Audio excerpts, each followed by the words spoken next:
I'm sorry, this title is absolutely horrid. I'll try to make this make sense. I'm 62F. My stepdaughter, Kay, has been in my life since she was 8. I met my late husband when I was 34 and he was 37. Kay is his daughter from his previous marriage. We got married when Kay was 11. She was close to her mother, so she never considered me a mother, but we had a good relationship. Unfortunately, my husband and I weren't able to have children. Just after Kay finished high school, she got pregnant. She'd only been dating her boyfriend for a few weeks, and he didn't want to stay with her. Kay really wanted to keep the baby, though, but she was planning to go out of state for college, so we had a long talk about it. Her mother didn't want to be involved as she was very disapproving of the whole thing. She was, justifiably I suppose, angry at Kay for making stupid choices that could alter her future, and Kay sort of pulled away from her after that. So I quit my job to raise her baby, H. Kay decided to switch to a college closer to home so she could visit H every weekend. She called almost every day to see her. She was trying very hard to balance staying connected to her child and also setting up a decent future, but obviously H was much closer to me. I was with her every day until she was 4, and she only saw her mom once a week and on video call. I tried telling her that Kay was her mom and I was grandma, and she didn't call me mom, but she was closer to me. After college, Kay did a post-grad degree for 3 more years. Then she moved back to our city.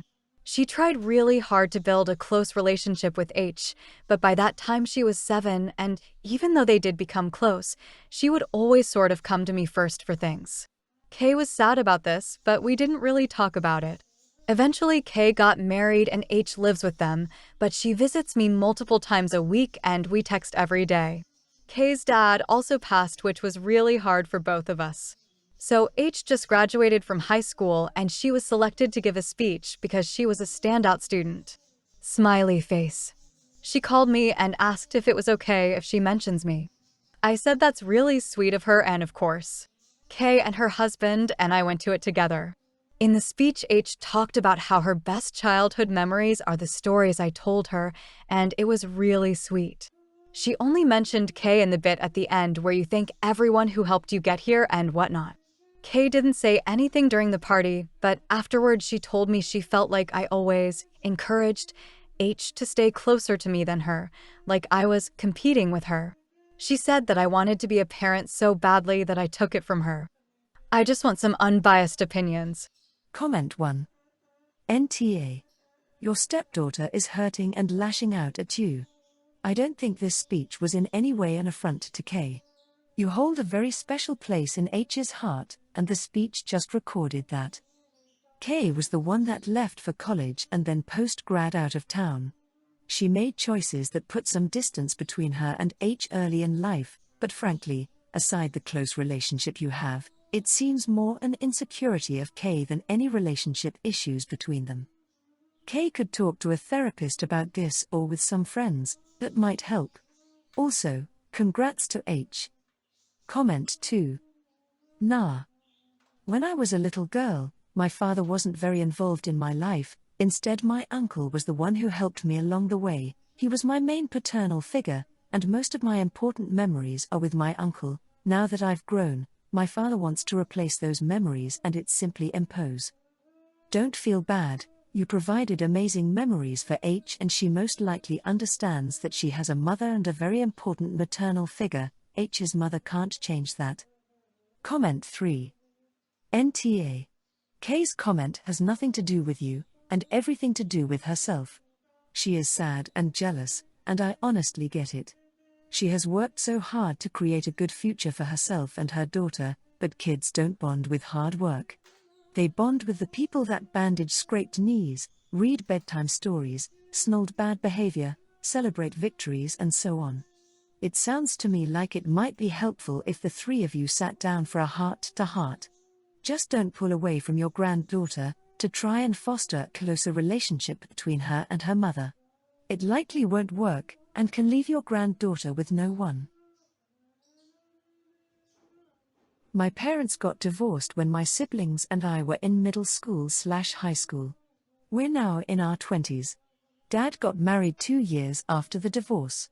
He met his wife and married her in 6 months because she was planning to move back to her home state and he didn't want to do the long-distance thing. So we didn't really know her when he told us they had eloped in Vegas. She, however, thought we were all super close and was really disappointed when our reactions were pretty muted to their news. This started her off being jealous of my mom. She was jealous of the closeness we had with mom. Then she was jealous of the fact we got along so well with our mom's partner, and were still close, even though mom and him never got married. Dad's wife started showing up all glam to school functions and football games that we were involved in. She looked like she was attending a wedding or a red carpet. And she'd make snarky comments about dressing up to support her kids while looking right at my mom. She would throw us these lavish birthday parties and invite both sides of our family and then attempt to dress us in matching outfits, the birthday kid and her. It always made her twitchy when we didn't want to dress like her. When my twin siblings turned 16 and my sister and mom had matching necklaces, my dad's wife actually went home to change and wore the same color dress as my sister. She talks like mom is somehow less than her because she's not remarried. She gloats that she has a ring on her finger. That she shares the same last name as us, the kids. Just all kinds of petty things. She's someone we tolerate, but we don't like her, and if we could exclude her from our lives without losing our dad, we would. I'm getting married and so is one of my brothers, the twin. My dad's wife has not been invited to any fittings, tastings, viewing, etc. by either my fiancé and I or my brother and his fiancé. But mom has been invited to stuff on both sides and my dad's wife was so upset by it. She asked my brother about being invited to something first and he said no, just no, nothing else, and she pestered him for a while before moving on to me, and she broke down over it and said she can't understand not being included in pre-wedding activities. I told her she's not included because her one-sided contest with my mom is pathetic and none of us want to deal with that. She said it was such a mean thing to say and all she's ever tried to do is earn that spot as our mom, but we treat our mom's partner, who isn't even our stepdad, like he's more important than her. She was crying harder while saying all this. Comment 1. NTA, but where have your dad been through all of this? I would have been so embarrassed to say my spouse act like this. Surely, other people must have noticed? Does he just play the happy wife, happy life card, or does he think she has a point? Either way, you are allowed to have a wedding without that sort of nonsense interrupting the event. Comment 2. She reminds me of my ex's wife. She had a t-shirt printed after they got married saying M's his surname and was posting it all over social media.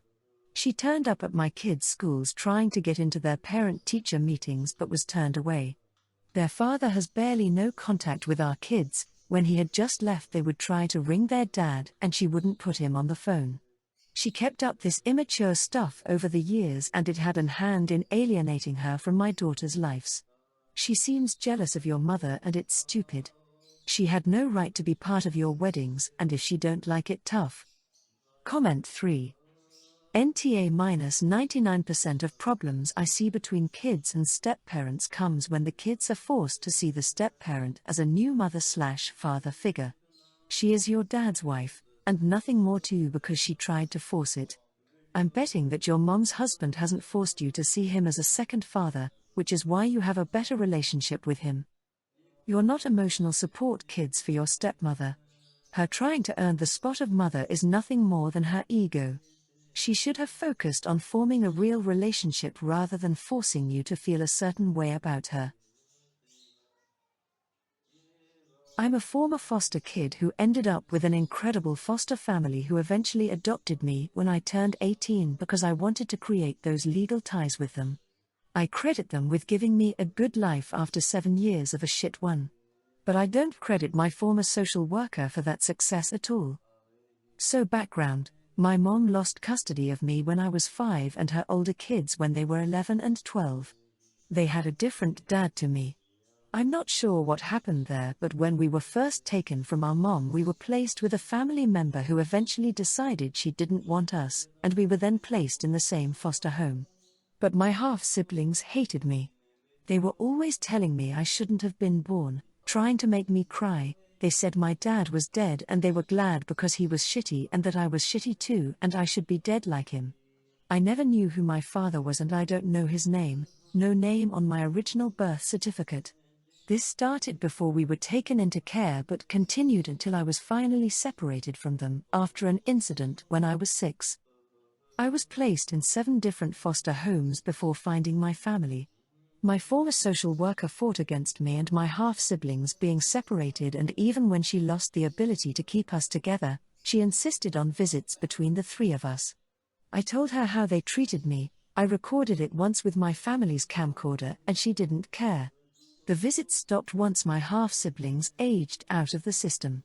It was such a relief to no longer have them in my life. I knew they hated me, I was terrified of seeing them. I used to not eat and sleep before those visits and my parents tried to protect me but they were ordered to maintain the visits. Even after they ended, my former social worker would tell me I should keep in touch with my half-siblings and she'd tell me I'd thank her one day. I ran into my former social worker recently and she approached me and said I was one of her best success cases. I didn't want to hear it and I told her I don't credit her for that good outcome. That she forced me to endure years of bullying and verbal abuse at the hands of bio siblings who she knew hated me and insisted it was in my best interest when it was the worst thing she could have done. I told her that I hope she learned from it and does better, but I'll never give her the credit for how great my life has become. I walked away from her and then last week I ran into her again as she told me I had no reason to be so bitter and hateful toward her and that I will one day see why she did what she did and understand she acted in my best interest. She told me to grow up and learn how to see nuance in these situations. I told her I wouldn't see shit any differently and she responded that I can't keep her a villain in my story forever. Comment 1. You need to report this social worker for harassment. You need to report her to her employer for harassing you in the street and seeking you out on multiple occasions. You need to say that such behavior re-traumatized due to her actions towards you as a child. You should also apply for a restraining order due to her ongoing harassment. Comment 2. NTA. Career bureaucrat who thinks her one-size-fits-all approach is always best despite the fact every case is different. She will never see what she did wrong, but you sure as hell don't have to agree with her delusions.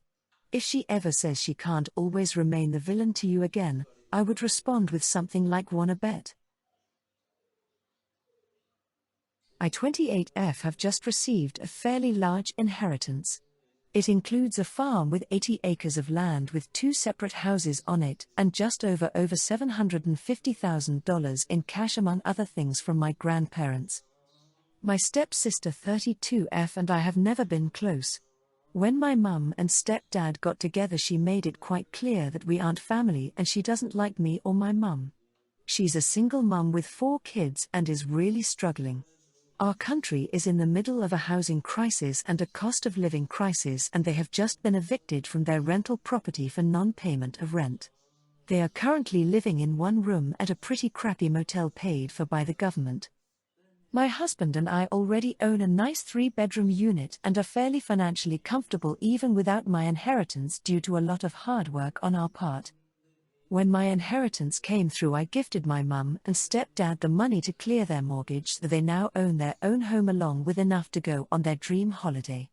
As soon as my stepsister found out about the inheritance, she called me being all sweet and nice for about 5 minutes, asking about my husband and 2 kids etc., then asked when she would be getting her share of the money and when they could move into the largest house on the farm.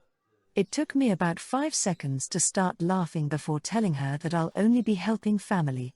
I hung up and blocking her. I'm now being called a selfish, spoiled brat by quite a few people. I feel she has never treated us as anything but scum. She doesn't deserve anything. I do feel bad for the kids and want to set up a small trust fund for each of them that they can only access when they turn 18. Edit. For anyone wondering, the inheritance came from my deceased dad's parents, who I've had little contact with, and came as a huge surprise. I honestly know what it's like to grow up with not a lot. Comment 1. NTA. You are not leaving her homeless and broke. Her choices have done that, and it is not your responsibility to fix her mistakes. You've already gone above and beyond by gifting your mother and stepdad money they were not entitled to, which cleared their mortgage. They now own a home free and clear, giving them the opportunity to house your stepsister if they wish. Your deceased father's parents did not intend to, or desire to, provide for a non-family member. Anyone calling you selfish is welcome to provide for her. Comment 2. Your mother and her husband should have been discreet about your inheritance and the donation you made to them. I don't understand why people who inherit can't keep it under their hat. The more people know, the more they will come begging. NTA for refusing stepsis money grab, though. Don't tell anyone about the trust for her children, if you go ahead with it. It will lead to more conflict and more demands for money. OP comment. We're not quite sure how she found out about my gift. Mum and stepdad swear they didn't tell her, so we're still investigating that, to be honest. My grandparents were well known and did leave things to other people, so it was known I did receive the bulk of their estate, unfortunately. Honestly, I don't care who knows. My husband and I are making donations towards local charities and shelters and a few different families in our area, and are happy to help those who have supported us now that we are able to.